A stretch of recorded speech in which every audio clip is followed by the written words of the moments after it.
Pag-ere ng It's Showtime sa GMA7, planchado na, pero may kumukontra. Go, go, go na raw talaga ang pag-ere ng It's Showtime sa GMA7 na siyang papalit sa dating oras ng natsuwing tahanang pinakamasaya. Planchado na raw ang pagpapalabas ng Kapamilya Noontime Show sa Kapuso Network at anytime soon ay maglalabas na ng official announcement ang GMA tungkol dito. Sa latest YouTube vlog ng talent manager na si OG Diaz na Showbiz Update, nabanggit nga ang balitang nakapagdesisyon na ang mga bossing ng GMA na ipapalabas ang It's Showtime sa iniwanang oras ng tahanang pinakamasaya.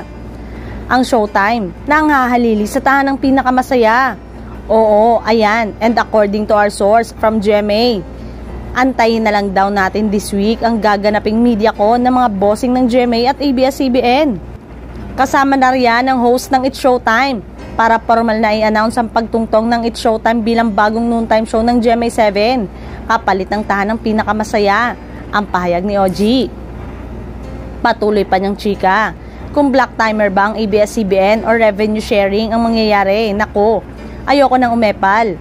Kaya hayaan na natin sila mismo ang mag-announce. Sabi pa ng aking source, planchado na ang lahat kaya let's just wait and see kung tama ang aking source, sabi pa ng content creator. Ang magiging issue nga lang daw dito ay kung papayagan bang mag-promote ang mga artista ng ABS-CBN ng kanilang mga teleserye at iba pang project sa It's Showtime.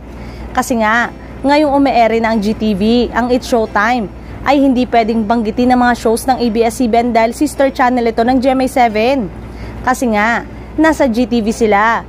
Behave sila na pagbanggit ng title ng show kaya mga padaplis lang, mga pailalim lang yung pagbabanggit ng It's Showtime host kapag may nagpo-promote. Lalo pa ngayon, kung nasa GMA na ang It's Showtime, lalong hindi sila pwedeng mag-promote.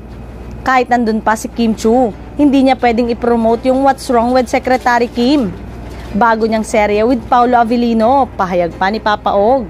Samantalang, may mga nakakausap naman umanong mga taga-GMA na nagsasabing parang hindi sila approve ng It's Showtime ni na Vice Ganda, Ann Curtis at Bong Navarro ang ipalit sa tahanang pinakamasaya. Sana raw ay gumawa na lang ng bagong show ang network para na rin sa issue ng identity, o di kaya i-extend na lang ang oras ng TikTok clock ni na Pokwang at Kim Atienza.